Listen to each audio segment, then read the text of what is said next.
अस्सलाम वालेकुम वरहमतुल्लाहि वबरकातुहू। सामीन इकराम, मैं आपका दीनी भाई मोहम्मद आजन अनसी आप भाइयों की खिदमत में हाजिर हुआ हूँ। आज इंशाल्लाह ताला जिस गैर मुक़द्दस से आपको मिलवाएंगे उसका नाम है मज़हर गैर मुक़द्दस। जी सामीन इकराम, तो ये बहुत बड़ा अल्लामा है, बहुत बड़ा फ़हामा है। इतना बड़ा अल्लामा है कि ये कहता है कि इमाम अबू हनीफा रहमतुल्लाह अलैह ने एक मसला भी इज्तिहाद से साबित नहीं किया। तो सामीन इकराम, यहाँ पर मैं आपको इमाम अबू हनीफा रहमतुल्लाह अलैह की करामत की बात करूँ कि जब भी इमाम अबू हनीफा रहमतुल्लाह अलैह पर किसी नाम निहाद गैर मुक़द्दस ने ज़बान खोली है तो हमने तो कुछ नहीं कहा, उसके अपने उलमा ने उसकी क्या चित्रोल की, ये आज इंशाअल्लाह ताला इस ऑडियो में आपको सुनने को मिलेगा। तो सबसे पहले मैं आपको मज़हर गैर मुक़द्दस की ऑडियो सुनवाता हूँ। वो पूरी ज़ुर्रियत को चैलेंज कर रहा है कि कोई एक मसला दिखाओ जो इमाम अबू हनीफा रहमतुल्लाह अलैह ने हल किया हो। तो ये इंशाअल्लाह ताला आज हम किन किन से दिखाएंगे, किस किस उलमा से दिखाएंगे, ये आज आपको पता चल जाएगा।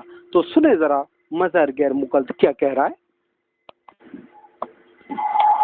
ये पूरी अपनी ज़ुर्रियत को ले आए और मेरे सवाल का जवाब दे दे कि एक मसला ऐसा बतला दो जो इमाम साहब ने कुरान और हदीस से अखज़ किया हो और इन लोगों को उस मसले की समझ ना लगी हो, समझ ना आई हो, और अपना हनीफा के समझाने से इन लोगों को समझ आ गई हो और उस मसले पर इन लोगों ने उनसे तकलीद शुरू कर दी हो। एक मसला, सिर्फ एक मसला बतला दे, पूरी ज़ुर्रियत को चैलेंज है हनफियत की।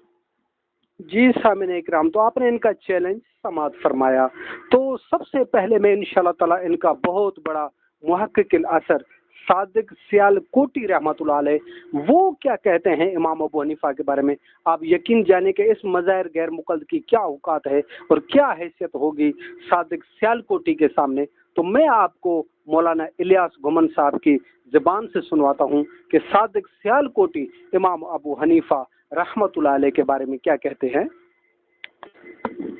जाओ सुबह गैर मुक़द्दस से किताब मांगो। किताब का नाम है तारीख़ अहले हदीस, लिखने वाले का नाम इब्राहिम सियालकोटी है। उन्वान कायम करते फैज़ रब्बानी, उस फैज़ रब्बानी के साथ तज़किरा करते कहते मैं एक दिन दिल को दिन दिहाड़े अपनी लाइब्रेरी में इमाम साहब पे कलाम करने के लिए मैं किताबों का मुताला कर रहा था। इमाम अबू हनीफा की ज़ात से जरा करने के लिए मैं किताबों का मुताला कर रहा था और दिन दिहाड़े मैं किताबें देख रहा था। अचानक मेरी बीनाई ने काम करना शुरू छोड़ दिया। ये देरे छा गए, अरे जुल्मत छा गई। सूरज मुझे यूं मालूम हुआ जैसे गुरूब हो गए। मैंने फौरन तसव्वुर किया, अल्लाह मैंने जुर्म कौन सी है, मेरी बिनाई कहाँ चलेगी, मैंने जुर्म कौन सी है। मुझ पे अंधेरा छा गया। मेरे ज़मीन ने कहा अबू हनीफा पे दान करने के लिए तूने किताबों की छान मारी है, रब ने तुझे अंधा कर दिया। इब्राहिम सियालकोटी कहते मैंने तौबा की, अल्लाह मुझे माफ कर दे। जब मैंने तौबा की, रब ने तौबा कबूल करके फिर जुल्मत को नूर से बदल दिया। जी सामीन इकराम, तो आपने सुना सादिक सियालकोटी कहते हैं कि मैंने इमाम अबू हनीफा रहमतुल्लाह अलैह को सिर्फ तान करने के लिए मैंने कुछ किताबें खोली तो मेरी आंखों की बिनाई चली गई। यानी बकौर सादिक सियालकोटी के जो भी इमाम अबू हनीफा रहमतुल्लाह अलैह पर तंज करेगा तो वो क्या होगा, अंधा होगा। अब यही सादिक सियालकोटी दूसरी फतवा क्या देते हैं कि इमाम अबू हनीफा रहमतुल्लाह अलैह के बारे में अगर कोई नाज़ेबा अल्फाज इस्तेमाल करे तो वो क्या है, ये भी सुने जरा। सियालकोटी कहते किताब तेरी है, किताब तेरी नहीं है। इसी की आशिक इब्राहिम सियालकोटी कहते एक शख्स पैगंबर के सहाबा को गालियां देते, एक शख्स इमाम अइम्मा मुत्तबईन और मुज्तहिदीन को ताना देते। कहते दोनों में फर्क ये है, जो नबी के पैगंबर को गाली दे वो रास्ती है, इमाम अबू हनीफा पे तान करे वो नीम रास्ती है। किताब तेरी है, हवाला तेरा है, मैंने नकल किया है, ये फतवा मेरा नहीं है। इब्राहिम सियालकोटी के फतवे की रोशनी में मैं कहता हूँ पैगंबर के सहाबा को भौंकने वाला ये रास्ती है, अबू हनीफा को भौंकने वाला ये नीम रास्ती है। तो जी सामीन इकराम, आपने सुना तो सादिक सियालकोटी रहमतुल्लाह अलैह के फतवे से ये मज़हर गैर मुक़द्दस अंधा भी हुआ और नीम राबजी भी हुआ। जी सामीन इकराम, तो अभी मैं इनका एक बहुत बड़ा आलिम एहतसाम इलाही ज़हीर, मैंने पहले ही कहा था ना कि इमाम अबू हनीफा रहमतुल्लाह अलैह की करामत है कि मैं कुछ नहीं कहूँगा अपनी ज़बान से, इसके अपने आलिम इसको क्या सुनाएंगे। सुने तो एहतसाम इलाही ज़हीर साहब क्या कहते हैं। ज़ाहिरी बात है, ये कह रहा है कि इमाम अबू हनीफा रहमतुल्लाह अलैह मुज्तहिद नहीं है, मुज्तहिद नहीं है, उसने एक भी मसला हल नहीं किया। तो ये उनकी तौहीन है, एक बंदा मुज्तहिद हो اور کوئی اس کو نہ مانے تو یہ اس کی توہین ہے. تو ایسے بندوں کے بارے میں احتسام الہی ظہیر صاحب کیا کہتے ہیں؟ آپ سماعت فرمائیں ذرا. میں نے کہا میں وہ آدمی ہوں جس کا یہ عقیدہ ہے کہ حضرت امام ابو حنیفہ رحمۃ اللہ علیہ فقہا میں انتہائی اعلیٰ عرفہ مقام رکھتے ہیں، اور جو شخص ان کی شان میں کسی قسم کی تنقید کرتا ہے، میرا عقیدہ یہ ہے کہ وہ اہل حدیث تو بڑی بات ہے، مسلمان بھی نہیں ہے. سبحان اللہ سبحان اللہ سبحان اللہ. سامعین اکرام، آپ نے احتسام الہی ظہیر صاحب کا فتویٰ بھی سماعت فرمایا. اب ان کے حاضر دور کے بڑے عالم دین جن کا نام ہے صدیق رضا، حال ہی میں ان کا مناظرہ مفتی طارق مسعود سے ہوا تو انہوں نے بڑا شور کیا کہ ہمارا شیخ الحدیث ہے. تو یہی شیخ الحدیث امام ابو حنیفہ رحمۃ اللہ علیہ کے بارے میں کیا کہتا ہے؟ آپ ذرا سماعت فرمائیں. جہاں تک امام ابو حنیفہ رحمۃ اللہ علیہ کا معاملہ ہے، اللہ کی قسم ہم امام حنیفہ رحمۃ اللہ علیہ کا احترام کرتے ہیں جس طرح کہ ہم دیگر مجتہدین کا احترام کرتے ہیں.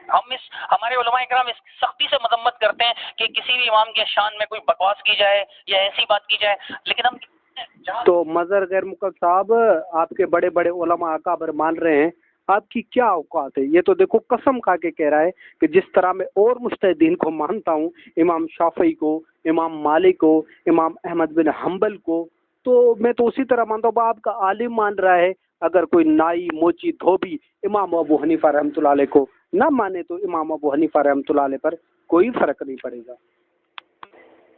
جی سامعین اکرام، ابھی ان کا حاضر دور کا عالم دین جو اس وقت موجود ہے معراج ربانی، وہ تو کہتا ہے کہ امام ابو حنیفہ رحمۃ اللہ علیہ میرا ابو ہے، میں اس کا روحانی بیٹا ہوں، اور مظہر اس کو ماننے کے لیے تیار نہیں. تو سنیں ذرا یہ کیا کہہ رہا ہے. ہم امام ابو مالک کے چھوڑے ہوئے علم کے وارث ہیں. ہم امام اعظم ابو حنیفہ رحمۃ اللہ علیہ کی روحانی اولاد ہیں. ہم امام شافعی کے بیٹے ہیں. ہمیں نہ چھیڑو، ہمیں چھیڑو گے.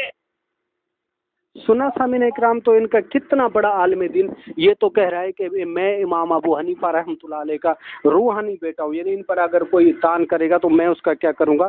دفاع کروں گا. جی سامعین اکرام، تو اب آئیے امام کعبہ جو پاکستان تشریف لائے تھے، وہ امام ابو حنیفہ رحمۃ اللہ علیہ کے بارے میں کیا کہتے ہیں، یہ بھی آپ سماعت فرمائیں.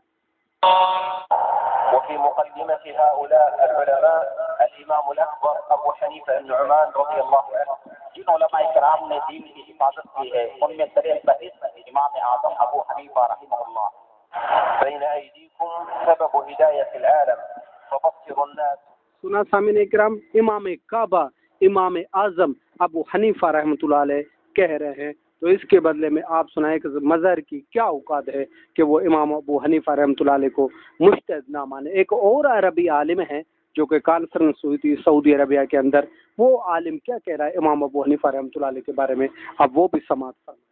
الإمام الأعظم أبي حنيفة النعمان بن ثابت رضي الله عنه وأرضاه، فرمایا کہ ائمہ کرام اور امام جن کے سب سے بڑے امام.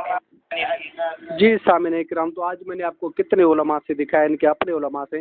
اب آپ خود سوچنے کی بات ہے کہ اگر امام ابو حنیفہ رحمۃ اللہ علیہ نے ایک مسئلہ بھی حل نہ کیا ہوتا اور مجتہد نہ ہوتا تو اتنے بڑے فقہا علماء کیسے ان کو مجتہد مانتے؟ اور قسم کھا رہے، ایک کہہ رہا ہے میں ان کا روحانی بیٹا ہوں، دوسرا قسم کھا کے کہہ رہا ہے کہ جس طرح ہم دوسرے مجتہدین کو مانتے ہیں اسی طرح امام ابو حنیفہ رحمۃ اللہ علیہ کو بھی مانتے ہیں. تو یہ میں نے مظہر غیر مقلد کی آپ کو اوقات دکھا دی، اور آپ یقین جانے کہ حضرات غیر مقلدوں کی گمراہی یہاں سے شروع ہوتی ہے جب وہ اسلاف پر بد زبانی کرتے ہیں، اور ان سے جب وہ بدگمانی کرتے ہیں تو ان کی یہاں سے جو ہے وہ گمراہی شروع ہوتی ہے. اپنے دینی بھائی محمد حاجن حنفی کو ہمیشہ اپنی دعاؤں میں یاد رکھیے گا. السلام علیکم ورحمۃ اللہ وبرکاتہ.